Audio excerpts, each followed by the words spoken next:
everybody, and welcome to MangaPod. We are a weekly podcast in which we all get together after we've read all or part of a manga, and then we discuss it with friendship, love, and lots of spoilers. This week, we are talking Beelzebub, chapters 35 through 70 for Dodger's birthday week. What up? Yeah! She is here, by the way. She is just audio only, but she is represented by a very relevant self-image. It's me as a gangster.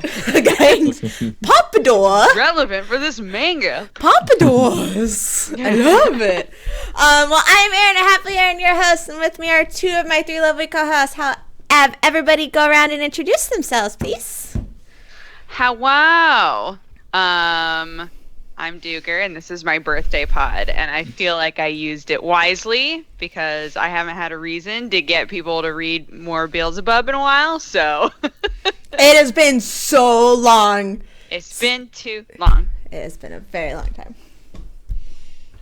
What's up, everybody? My name is Lou from Lou Talks Anime, and really hyped to talk Beelzebub. I saw the anime like 4 or 5 years ago, and I just enjoy it so much. So the fact that I'm get to talk about the manga is going to be fun. So yeah, there is definitely a lot to talk about with this one.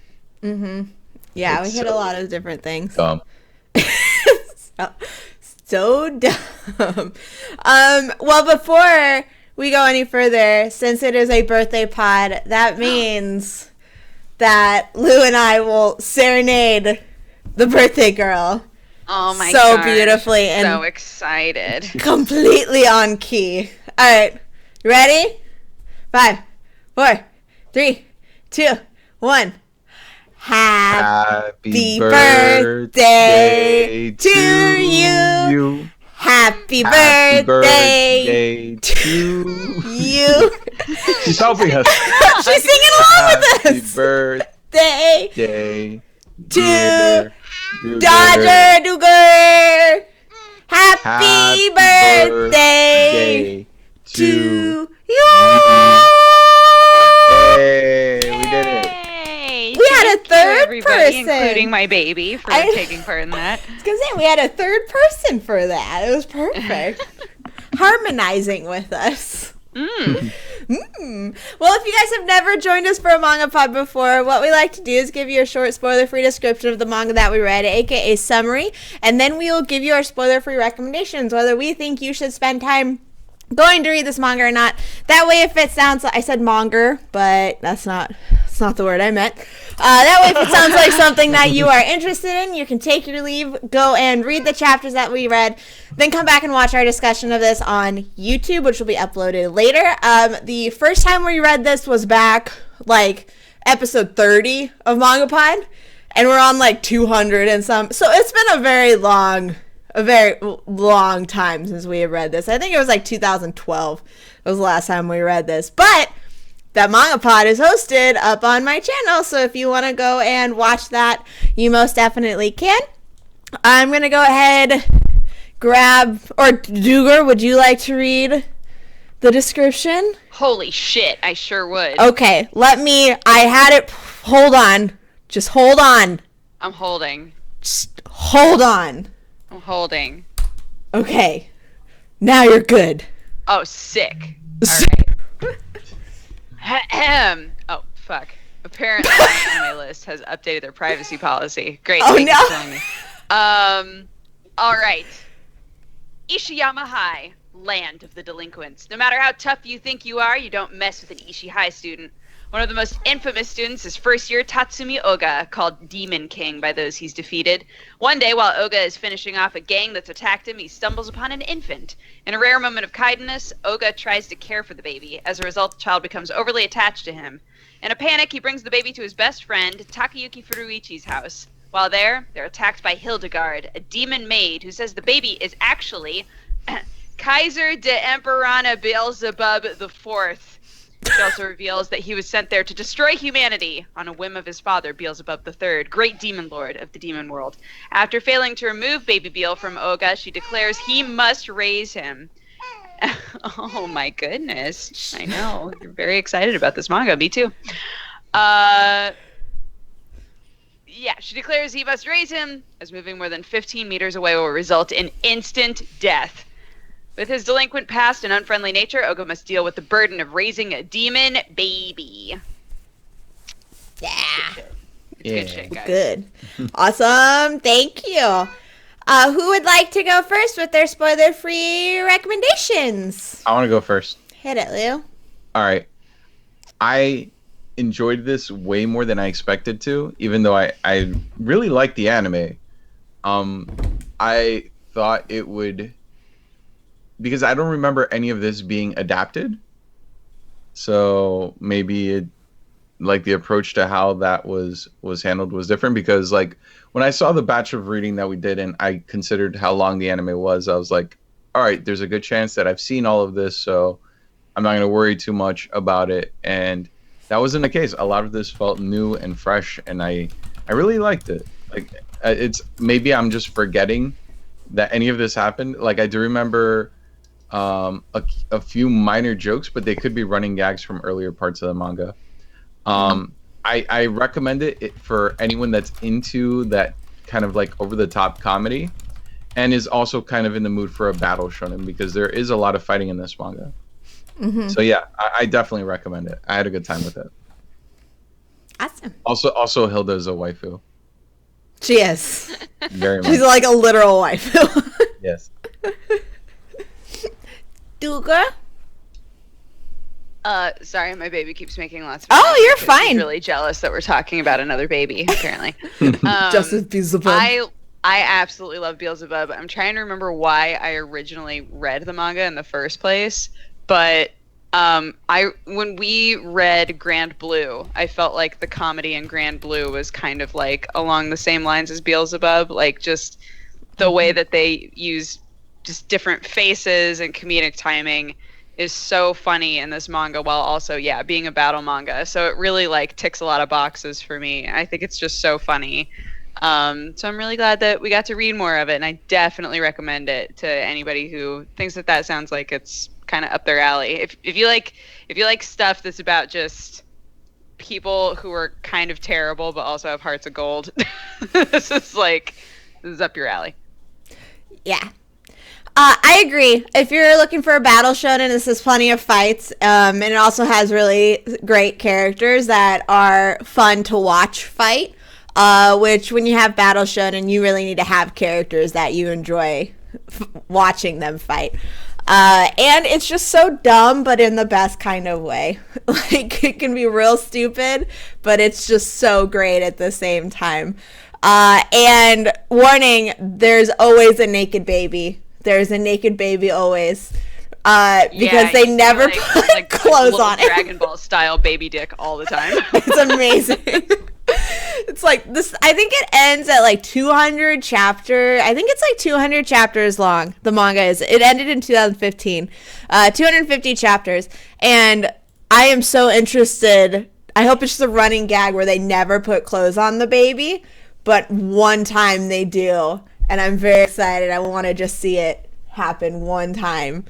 But anyway, I thoroughly enjoy Beelzebub. It's really fun. It's a super fast read. I read those chapters really quick just because there's a lot of action that happens, but there's also character development that's going on, and it's really fun. And the art is really suited for it as well, and makes the character design stand out during those really comedic moments and also during the action moments. So it's great. If you're looking for a battle shonen that's real funny, you should definitely go and check it out. So yeah. Anyone else have anything spoiler free they would like to add? I have a slight, like very, very slight spoilery response to what you just said. So I will say it later, like in like the next 30 seconds. Oh, okay. Sweet. Let's do our little countdown then. If you guys do not want to be spoiled, this is the time for you to take your leave. Like I said, you can come back and watch the VOD of this on my YouTube channel, Wow. YouTube.com/happily Erin at a later time. It's It's a tube. And we also ask that nobody in the chat post any spoilers for anything past chapter 70, which is where we left off. We're pretty harsh on spoilers. We just really don't like them. Don't post fake spoilers. Don't do anything like that. Just have fun with the spoilers that you have, okay? Just be nice. Cool. Guys. Just be nice. All right. Countdown. 5. I got it. Don't worry. I got you. 5, 4, 3, 2, 1. Beelzebub is Satan. He is Satan. Basically. Yes. There is no God. There's There's just a child Satan. So Lou, your spoiler response. Yeah, what did I say? Yeah, what's your spoilery response? What did I say? So, what did I do? In one of the chapter covers, Baby Beal is wearing a suit. Oh, did I miss that? Yeah. Oh shit. Oh shit. I love that that's a spoiler that you had to wait. It technically counts as a spoiler because it happens in the reading. It does. That is true. There's also moments where he's wearing like the jacket, the school uniform jacket, wearing it like a delinquent wears it over the shoulders, blowing in the wind. Yeah, you're right. Yeah. But I mean, baby clothes. They do a lot of like funny stuff. Like overalls. You're fine. I mean, just try to picture the type of onesie Satan would wear. Really They do a lot of funny stuff to try and help you understand how Beal is feeling. Yeah. Like, sometimes it's just exclamation points with people being like, is that baby pissed off? And you're like, oh, I guess he's pissed off. Like, yeah, sometimes he's just in full on, like, his face is completely different. Yeah, the way that they have his eyes kind of shaded over. Because he's a baby. He definitely... Okay, I have something to say, but we'll back it up just a little bit. So we usually start with the question, what were you expecting before reading this manga? But Lou, you've seen the anime, correct? I have, but this was my first time reading the manga. First time reading the manga. Dodger, you've read this manga before. Yeah, this is my second time through. Second time through. Okay, and I've only read the first 35 chapters that we had read previously. So kind of going into this reading, Lou, what were you expecting as a first-time manga reader? I didn't know how faithfully it was adapted. I expected it to be more in line with the anime. Like, for example, there's a character in the anime which is one of the characters. I forget the name of the character, or I forget which one of these characters. It wasn't one of the MK5 guys, but there was a running joke where he would just say random words in English.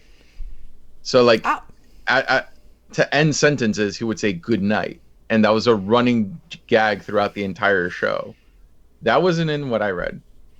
So I didn't read that either. Like, it was a different experience, and I feel like what the anime did is it took what was the spirit of the manga and just kind of like exaggerated it and leaned more towards the comedy side. But that aside, I feel like I got something more that, like, my expectations were kind of subverted because I was expecting more of a comedy series, and this is, while it is comedy, like the comedy is definitely there, this is definitely leaning more towards the battle side of that balance. Mm-hmm. So, like, I was shocked and I enjoyed it a lot, and I like really binged all of it, and it was great. Like, I don't know. I normally, what I do for MangaPod, like, this is like some behind the scenes shiz, but I'll normally break up the reading into like 3 parts, mm-hmm. because I want to make sure that I get it done. Otherwise, I'm not going to. And what I do is I save that last little bit for right before the show. So what ends up happening is I'm reading the manga at like earlier, like this was a few days ago, and I just kind of like powered through it. So that's not something that normally happens. It has happened before, but like I don't know. I had fun reading this, you know. Mm-hmm. which I feel is important as someone that's like consuming this manga. I want to enjoy my time reading it. I don't want to read it for the sake of reading it, you know? Mm-hmm. Yeah, I usually kind of do the same thing you do. I usually split into two. I read some on Monday and then the rest on Tuesday, depending on like schedule and stuff. But I read all of this today, and there was never really a point where I stopped and looked at the chapter, like what chapter I was on, being like, oh my gosh, I have so much left to read. Like, That's it's just how you always know if you like stop being like, God, how much more do I have to Yeah. read? Like, what chapter am I on? Yeah, and like you can even be enjoying it, or like what you're reading. It's just sometimes like we do chunks of reading where things can feel so heavy and like just slagging through it, even if it's something that you like. But with this, I didn't even. When I did stop, like I was already over halfway through it, and I was only like an hour into reading, if that. It's just so engaging and so fast, and obviously a lot of that is attributed to the fact that we read like 3 arcs and every single one is basically fighting, like basically battling, and so obviously action manga that have lots of fights go really quick because the action can be read very quickly. But I still never felt like I was just scrolling through it really quick. Like I felt like I was taking in what I was reading and enjoying it at the same time. So it's just such a fast, enjoyable read. It's just so fun to read it. Yeah. And like I said, it's been so long since I read it, because the last time I read it was when we did it for MangaPod, and I've never seen the anime. So I can't really compare the two, but it is exactly what I remember Beelzebub being. It just continued how much I loved it reading it back then. I was like, it just is exactly what I remembered. It felt so nostalgic to go back to it, even though it's not like it's an old series or like I watched it in my childhood. I was like, this is exactly what I was expecting from this, and it delivered perfectly. It made me very, very happy. Yeah, it's not like typical calm down. Okay, never mind. I have no opinion. Well, no, she just wants her turn first. Yeah. She Okay, has how do you feel about Beelzebub? Well, now you got nothing to say? Ah, there it is. Okay. Yeah. We understand. We get it. That's a fair point. She brings up a valid opinion, Mm-hmm. though. There was not a lot of Beelzebub in this. I don't know if you guys felt that way, but this is what I'm interpreting Clark's opinion to be. Yeah. There was not like... She was like, how come the baby wasn't more proud? I thought, because like he was there, but I think it was so much more focused on Oga, and also with them going into this new school, it's focused on him and his past and the people, like the Miki, that's right. Yeah. And that character. And so what we read, the big chunk of it was really this arc that Beelzebub was just like took a backseat to. He was just there, which is totally fine. Because I think we kind of need to see Oga take a focus on Oga as the character outside of Beelzebub, so that we can see him grow with Beelzebub in the future and those powers and stuff. Mm-hmm. Yeah.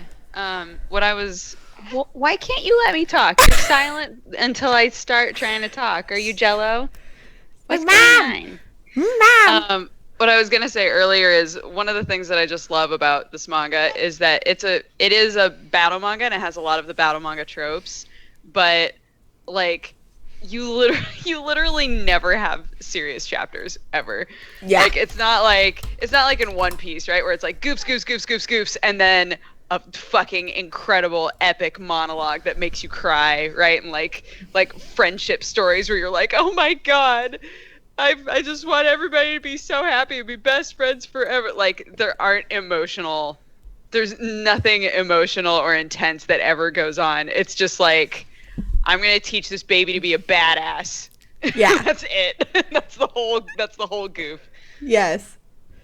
I agree with that. Even though like it doesn't have those, I wasn't really disappointed that it didn't have them either, because Yeah, it does same. it does it really good. What it's doing, it does it really, really well. I You like guys this should part. have your significant others read this. See how they feel about Beelzebub. I'm sure they would appreciate it. I can't get Sure. David to read manga. That makes me sad. David never been a manga person? No, he's not much of like a reading person. He prefers like watching it happen. Which Well, the David anime's on always Crunchyroll. reads manga where I like, it's always totally obscure shit, and I have no idea how he's found it. And I'll be like, oh my god, you should really read. I'm on a fucking manga podcast. We read a lot of good stuff. You should read this or this or this. And he's like, mm-hmm. And then next time I see him reading manga, it's something I've never heard of. I'm like, okay, that's fine. Live your life. I love you. oh my gosh, amazing. Yeah, where did the chapter reading, because I started a little bit ahead, just to kind of refresh. So I can't remember exactly where this 35 picks up, but I know that we had the end of the fight with Toga, or what his name? Tojo. And so they started, basically what we read started with them going to the new school. Going Well, to they the were demon in the world. demon world. Yeah, that's Yeah. right. The demon world happened. Yeah, it starts with How like can you the forget tail giant end. baby? I know. It's true. Giant baby fight. I'm complaining about lack of Beelzebub, and I completely forget the arc where he's a Oh, ginormous we got child. plenty of him then. But no, it starts with the tail end of that fight, and then the school being destroyed, and then it kind of just goes into the demon world to Yeah. give us a little bit of breathing room for, away from the main plot. And then they had that short plot in the or that short little side story in the demon world, and then go to the back to the regular world. And Yeah, basically in a new the school, whole so. the whole storyline in the demon world, it almost felt like all it was meant to do was introduce you to like the shady bad dudes. Yeah. Like the guy who stopped Beel's foot with his hand, and everybody was like, "Who is this man?" Yeah. The figure that stood on the battlefield. Oh, wait, no. Never mind. Forget that. I was thinking something else. Never mind. That, I am very happy that arc did not drag on. It felt like a very nice length. It was nice and succinct. Yeah. It felt like it did what it needed to do, and we got out and we got into this next arc with the school. And like we got introduced to the daughter, Angelica, Yes. the girl. Oh my gosh. The friend, I can never pronounce his name. Fudorichi. The way that he just like totally changes his mind when he finds out she's an attractive woman. He's just he looks so innocent and then comes off as so creepy so many times. And I love And the that they fact call that him all out of the on other it. characters are like, "You're being really creepy," and he's like, "What? No, I'm not." You are. You're being super creepy right now. And then he gets his face stuck in the bars. Oh my god, yeah, and he's like, "I won't leave you." And they're like, "Stop trying to be cool. Your face is stuck in the bars." Oh, it was great. Yeah, so that like was just a very quick little thing. And then we have the new school. So what do you guys think about the new school arc and how we start and all the new characters that were introduced into it? I think it's super necessary because, like, introducing you to a school with entirely delinquents, right? Like, it's really fun because you're like, oh my god, there's no rules. They just fight each other all the time. But that would get old, So Yeah. having some kind of a plot device where it's, okay, now we're going to take these kids who have no normal social skills whatsoever, and we're going to put them with normal ass kids. Yeah. I thought was smart. Yeah. I like the juxtaposition, but I also like that you're kind of seeing the same type of people in the six big bads from the school, being very similar in their personality quirks. as the kids from, as the main cast. So I like that. Yeah, that is the one thing that I thought didn't make a whole lot of sense, is all of the kids in this school being like, ew, these delinquents, they're so violent and mean. But meanwhile, the kids that literally like run the entire school are also super violent and mean. I was like, what? Yeah, they bring it up when they're like, it's really not fair that they're seen as controlling the violence so they get away with everything. I was like, This is such a dumb plot device. Like, this is such a dumb thing, but whatever. Like, they are such delinquents themselves, but they get away with it because they have all of the power. Since we're talking about manga, or a manga that features a school full of delinquents, I just kind of want to chime in to see if either of you guys have either seen or read Cromartie High School. No. If not, it is fucking hilarious. So just as a little tangent of, if you like the setting for this manga, like the initial setting of this manga, which is a school that's just basically ran by delinquents, I highly recommend it. There is a character that looks exactly like Freddie Mercury, and they like make no bones about like really emphasizing like, no, this is basically Freddie Mercury that really goes to a high school. Oh my gosh, amazing. They call him Freddie. Cromartie High School, right? Yeah, the anime is amazing. I haven't read the manga, but it's amazing. It's on Crunchyroll too. Yeah, so. It's good. Cool. Yeah. I highly recommend. Yeah. There were it's nice that they've brought in like all the characters, like thugs, delinquents that he's fought so far. I like that they're all kind of in this group now. And I love that the M5 or whatever it is just constantly gets KO'd. Always KO'd in one page. Yeah, so we have the big, let's see, we have two big fight, or no, it's trying to remember how many fights there were. The main one that we have is the big one between like the Miki and Natsume and the Pompadour dude versus the other guys. What did you guys think about that fight and the matchups in there? I think that I kind of wanted the main antagonist to be a little bit more dominant. Miki, you mean? Yeah, Miki. Well, Miki and the other people involved in that, like those top 6 guys, because we've seen, like, we have people that are that Oga instantly knocks out, like being fairly competitive with them. So like, what is the threat? You know, and it boils down to, there are really only 2 people that are a threat to Oga, which is Miki and then his teacher. Mm-hmm. As the only 2 real that are really a threat to him. So I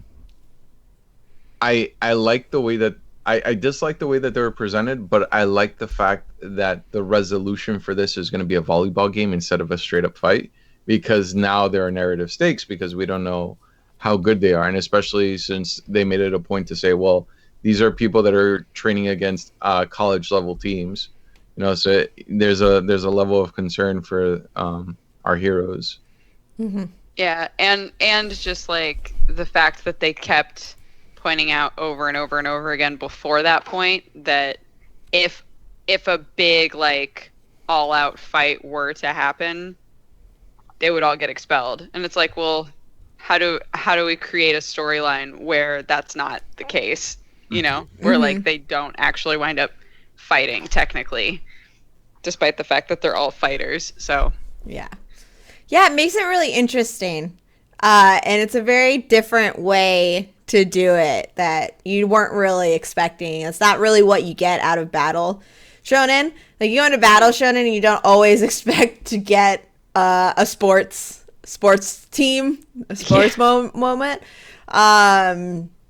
Shout out to Greed Island's dodgeball I was game. literally thinking about the dodgeball game.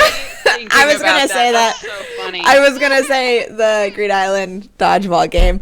Oh my god, so good, so good. But it makes me very excited for that game. We ended at a very. I was like, we should have stopped a chapter before, but it also didn't really. I'm very anxious to see how that whole thing plays out because I really don't know. Like Lou, like you said, like if it was a fight, you kind of are familiar with the beats and kind of get how it goes after you've read enough Battle Shonen. And I guess if you've seen enough sports anime, you kind of get the idea too. But having all these characters with this fighting and karate kind of skills going into a volleyball game is going to be very exciting to get to read. What I think like makes it a little bit, because I mean I didn't read beyond what we were supposed to read. I didn't. What I think gives a lot of weight to that game is the fact that we already know that Miki and Oga are gonna fight after the game. So that kind of gives Oga room to lose in the game but still redeem himself in the fight against Miki. Or Oga's team can win so they don't get expelled. And then Miki can have his resolution with Oga afterwards. Mm-hmm. You know, there are different ways that the mangaka can do this, and I like the fact that he kind of gave us a glimpse beyond the game. Mm-hmm. Setting up a future plot point. Exactly. What do you guys think about Miki and his whole backstory and motivation? I mean, I think that it's kind of flimsy. I mean, like there's kind of characterization early that kind of fills. All right, there's something that happens in that went during the 4-on-4 fight where one of the characters comes back to help Oga, and Oga punches him out of the way because he's in the way. Yeah. And I feel like that's going to connect with, oh, well, this is a part of Oga's character, which is why he knocked down Miki, which is why Miki is pissed off at him. Yeah. So I feel like it's, I don't know. I feel like it's a little heavy-handed, and it kind of presents Miki as weak and needy of Oga's approval, you know? I like that in their first sparring session, Miki clearly won. Yeah. So I feel like that has or adds a lot of value. Yeah. Adds a lot more weight to it. I agree. I've definitely felt a little bit like, all right, this kind of is meh, like you said, flimsy. It makes me look forward. Like, I'm excited and looking forward to their fight. But the emotional stakes aren't really there for me. So I'm mostly in that fight just to see how it plays out and who wins and how they win. But his whole backstory, I didn't really have a whole lot of connection to either. What I'm hoping is that something with like this fight and Oga's character, what I'm looking forward to is seeing how that connects to his relationship with Beelzebub and as his like container. And so I'm wondering if there's something within Miki and their backstory that's going to come into play with Beelzebub and with Beelzebub and Oga at some point.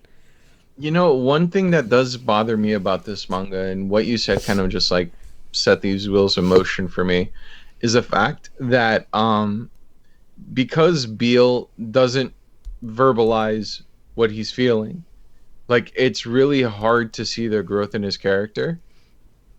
So the whole point of the story is to see Beals grow. Yeah. But I mean, how much growth have we really seen? Like, he's not shocking Oga as much, you know, but that's really the extent of it. Like, I don't know. I haven't seen a lot of change in Beal. Yeah, not at all. I think that while what you're saying, you know, the whole emphasis on the change that is going to happen between the relationship between Oga and Beal is important. I think it's more so that than Beel's actual growth. And what I would like to see is Beel grow as a person. Mm-hmm. Like, for example, his fear of insects. Like, there was that little bit of the chapter where Oga goes and ends up fighting Aoi's grandfather, and like the whole little or setup for those few chapters was, all right, well, he's growing as a person. He's less afraid of the cicadas, but it's like that's just kind of a little bit of a glimpse. Like, I want to see more. Like, I want some more like substance to it.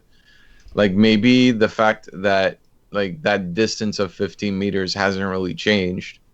Like, I feel like it would be better if they can put more distance, and I also would give Oga more freedom in the fights and give the mangaka more of an ability for like to take advantage of that distance. Because like right now he's kind of like locked or like written himself into a corner where like Oga has to be close to the baby, otherwise he dies. Yeah. And we have the like at the end of his fight when the school got destroyed, that first fight, we have it where Beel brings back in the power so that Oga can fight with his own power instead of using Beel's power, like the demon powers. So we have it there where it's like showing that Beel respects Oga and like wants to like it trusts him. But I also think that there just needs to be something more that happens later on with that. And obviously Beel was like a baby. He's a babu. But still, when you have the main and most vital part of like relationship in the story being those two, you have to have one character. You have to have both characters growing towards each other or growing to whatever that goal is. You can't just have it be a one-sided thing where we're only seeing Oga grow and only seeing how Beel responds to Oga, and we kind of need Oga to respond to Beel as well, if that makes sense. Yeah, I totally agree. Hi, I'm back. Hi! Hi. I totally agree that like there needs to be a point where as funny as it can be, where the jokes about him like desperately trying to get somebody else to take the baby away from him, those need to like stop at some point, right? As like a show of connection, because otherwise it's like, but Beel loves you so much. Yeah. And Oga's just like, I don't care, look, there's somebody else that's stronger than me. Like, those jokes like just kind of totally I phased over them because I was like, okay, this is old. Beel loves you and is staying with you, stop. So yeah. Dodger, what do you think about Miki and Miki's backstory with Oga? Miki's so dumb, guys. He's just like cool. He's just so I don't know what all you guys said because I had basically at me, but basically that. like Miki, he's just like so desperate for Oda to think he's cool. Like, yes. He just wants so badly for the recognition. And it's like, oh, it's awesome that like, you were weak and you became strong, like that whole thing. But the fact that it's all entirely hingent on Oda and Oda cannot give less of a fuck about you is just like so sad and dumb. But agreed. Yeah. Yeah. And I don't find him to be a very interesting or complex character, if that makes sense. Yeah. And that's kind of what we were saying too. And his backstory, we were kind of finding it a little bit flimsy. Just because it feels a little like not that big of an emotional connection to it.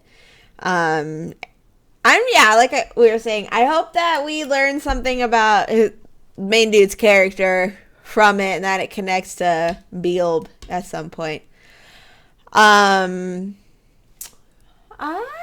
Should we talk about art? Yeah. What are you guys' feelings about the art? I feel like the art fit the story, but I wasn't necessarily impressed by it. I like how the mangaka draws girls, and by glimpsing through the My Anime List profile for the mangaka, it seems like the main character for his other mangas have been girls. So Oh, really? I feel like that is kind of a skill he's honed. It seems like it's. I mean, I've like just glancing at it, it seems more like towards the edgy side, which is why, the exaggerated curves on Hildegard seem to be like really well done. Mm-hmm. So I feel like that's what he's like. Hold on, I'm glancing at the tags. No, I'm not seeing ecchi as a tag for the other stuff. So, Oh, interesting. that's interesting. But I definitely like the character designs. The backgrounds were all right in terms of how the fights were handled in terms of like fight choreography. They were pretty easy to follow. I like more so, and this is kind of the case with everything.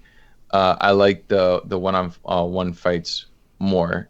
Like, not only is there more value in the narrative payoff for those fights, but I feel like the mangaka just handles it a lot better because there's less to balance. So I'll give you an example that I kind of get flack for, but like when I'm teaching and my students are like, "Hey, mister, have you seen this Marvel movie?" I typically just, brush it off and say, "Oh, I don't enjoy the fight choreography in that because there's always too much going on." And I want the focus to be on one fight, and I want that fight to be done well. And I feel like this manga does the bouncing between multiple fights okay, but its strong point is like that one-on-one fight. And I think that that this mangaka does it fairly well compared to a lot of the other battle manga that I've read. So yeah, I like the art. I think it's serviceable, and it definitely gets the job done. There are a few things that I really like about it, nothing that I really dislike. Not enough likes to say that I think it's great, if that makes any sense. No, I get you. Yeah, that's my 2 cents on the art. Yeah. Go ahead. I enjoy the art. Yeah, I feel like we've read enough stuff that is like along similar lines in terms of the fights, but has better art. I feel like from the beginning of the manga to now, it has more of a sort of standard shonen manga feel in terms of like the line weight and stuff like that. But it's so funny, Lou, that you say that you like the way that he draws girl. I actually really hate the way that all of the girls are drawn in this manga.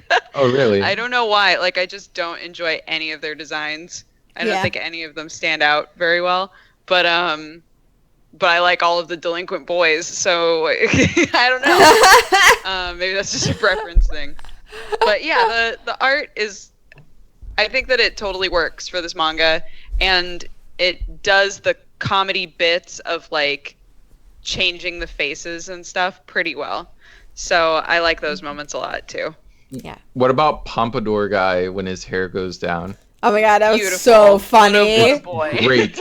Oh my god, that was such a good joke. I was like, yes. I love it when they mess with pompadours in anime. Me too.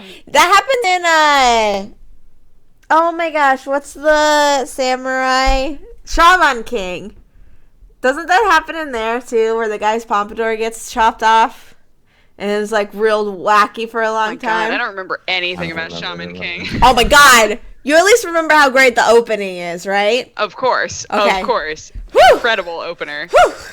Yeah, there's a pompadour dude in there that I'm pretty sure gets his hair chopped off, and it's a big old thing, and it's amazing. Or it's another series, but it happens in an anime. All right, chat. This is your homework. You got to find either screen grab or manga clip of a pompadour getting chopped off in Shaman King. Yes. And then tweet it at us. Cool. Great. Yeah, that'll be your birthday present to Dodger.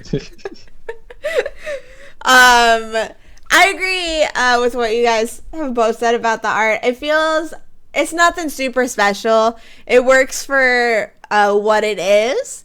In terms of the action, you can totally follow along and get what's going on. It doesn't usually have a lot of like beats where suddenly you're just like, oh my god, that was so epic and so awesome. It just kind of does its thing. It is what it is. Does the character expressions really, really well, and I think that's really important for the comedy, the type of comedy that it has. But other than that, there's not like, it's not bad. It's not incredible, crazy, good. It's just, you know, it is what it is. It's good. Does what it needs to do. It gets the point across with stuff. Yeah. I have a point to make. Something that I really like about this manga is that while, you know, some of the female characters are like Hilda, hypersexualized, all the female characters have like narrative weight to them, have depth, and are structured in a way where, you know, they're not fodder. Like they're there to fight and they're forced to be reckoned with. Yeah, I love them all as characters. Yeah. Just a lot of their designs are kind of blah for me. Yeah. Also, I'm looking at look, after we're done with MangaPod, I'm just gonna watch the Beelzebub anime. I've decided. I found the Demon World arc definitely happens in the anime. It is fucking great. Like, I love the anime. Highly recommend it. Oh my god. I love the opening, so like enjoy that. I found the Pompadour, dude. Oh, I looked for Shaman King Pompadour. Shaman King. Pompadour. Yeah, he... That was supposed to be Cat's homework, Erin. Oh, sorry. I was just so excited. Sweet. Do you guys have anything else you would like to touch on or bring up? Otherwise, we can wrap up and do final thoughts and ratings. I think I'm good. Yeah, same. Same? Alright, cool. Would anybody like to go first with their ratings?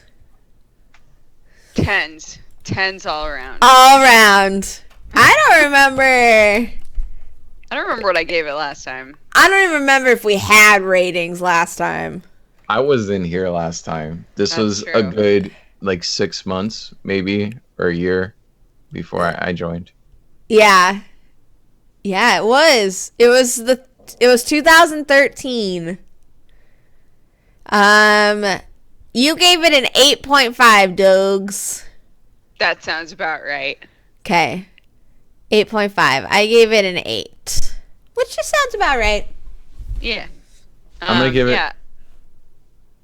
Well, I mean, go ahead, Dukes.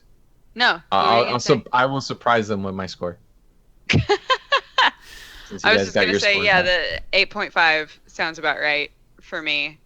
I think this manga is just freaking funny and a good time, and I've really enjoyed rereading it. So, yeah, I'm glad that I got to make everybody read it again on my MangaPod. Lou? I'm going to give it also an 8.5. I feel like if the art would have stood out to me more, I would have rated it more highly. I had fun with a lot of the running jokes, like all of it. All of it was just really entertaining to me. The overall plot doesn't matter as much as what happens to these characters in the framework that's provided by the world. The fact that there hasn't been any real progression in the main storyline, again, doesn't bother me at all. Like I'm just having fun with these characters at this point in the story. Now, if we were like, let's say towards the end of the manga and these are still issues, then my appreciation for it is going to go down a lot. But given where we are in this story, the fact that we've only covered about a third of it, maybe a little bit more than or a little bit less than a third, I think that it's, in terms of like its progression, I feel like I'm where I need to be and I'm happy there. So 8.5 feels like a fair score. Mm-hmm. Yeah, I agree. I think about an 8.5 is the same of where I'd be. It's so enjoyable. It does exactly what it wants to do, and it does it exactly how it should be done. I have so much fun while reading it. It's engaging. It's hilarious. I laugh out loud. I really love watching these characters fight each other. And I am really looking forward to what we're going to be reading in the future, especially with this volleyball fight coming up. And then the Miki fight that will probably happen in the future as well. So I really enjoy this manga and it's so much fun, and I'll probably check out the anime at some point as well because I hear it's also very funny. Yes. Too. So yeah. So that wraps up our discussion on Beelzebub chapters 35 through 70. I am now going to read the description for the manga that we are reading not next week, but the week after. And chat gets to guess what it is. In the not too distant past, the blanketed, the world in snow, starvation, and madness, leading the inhabitants to seek their salvation in blank. With that, an unusual destiny unfolds for two young orphans, blessed with the ability to blank. But will this ability prove to be more of a curse than a blessing? Hoi? Oh my gosh. What could it be? Fire Punch! Somebody got that so fast. Nuzzy Flipples got it. Nuzzy Fipples. Oh my gosh, amazing name. Yeah, they got that real quick. We are going to be reading Fire Punch chapters 1 through 40. We are taking next week off, but we will be back the week after with that series. So let's go ahead and shout out our stuff super fast. I'm Erin of Happily Erin. I have a YouTube channel, youtube.com/happilyerin. Where you can find all of the previous manga pods. The most recent video I posted is a announcement video that we are going to be having baby numero dos. So our StarCraft team is growing because right now we are really bad and our first child is disappointed in us and demands another one. So that is the most recent video that I posted. I'm much more active on Twitter and Instagram, and I'm Happily Erin all across the everything. And the new season of Voltron drops on Friday, so expect that to be in my tweets. Fuck, I still need to catch up. I still haven't watched the last one. Oh boy! 13 episodes, bitches! Hi everybody, I'm Dodger. I was here, I swear. Yeah, you can find me at Dex Bonus on pretty much everything. And I've been kind of like in and out on stuff because I have a babu that is in my life now. But yeah, I do video game stuff, I do anime stuff, and I do dumb stuff. So come hang. Yeah. My name is Lou, and I'm from Lou Talks Anime. And the last thing I posted on my YouTube was a few weeks ago. I was tagged to do the anime cipher again this year, so I did it, and I'm pretty happy with it. And now I'm gonna seclude myself and not make videos for a while. I don't know. No, there's a lot of all right, you guys know what I do for work, and this is a busy time of year, so. Yeah. You know, just trying to get everything sorted, and then other offline stuff is going on. And I don't know. I'm also working on a video, but it is a weird and totally out there concept. So that's going to take a while to make. I don't want to say anymore. Yes. But yeah, I'm super active on Twitter, so go tweet me things. Go tweet me examples of really bad animation. Like, ideally in video form, not GIF. Like, please, everybody's like sending me either stills or they're sending me GIFs, not gifts. Like, if you want to send me stuff, that's cool. But the GIF format of thing, no, I would prefer a YouTube clip, please and thank you. I love you so much. Blue Talks Anime. I love it. Awesome. Well, we are so grateful that you guys hung out with us tonight. If you're watching this on YouTube, thank you so much for watching. We are going to be posting our most recent schedule very soon. It's almost all done. We have all the stuff picked out. We just have some minor details that we've got to fill in there. And then we will post it on our subreddit, reddit.com/r/MangaPod. There's also a recommendation thread there. If you want to post anything that you'd like us to read in the future, obviously this next schedule's done, but we will still go back and reference that for our future schedule as well. Once again, thank you guys so much for watching. We will be here same time, same place, not next week, but the week after, and we're going to be discussing Fire Punch chapters 1 through 40. Thank you guys so much. Bye-bye. Bye-bye, guys. Bye. Thank you. Bye. Bye. Bye. Bye. Bye.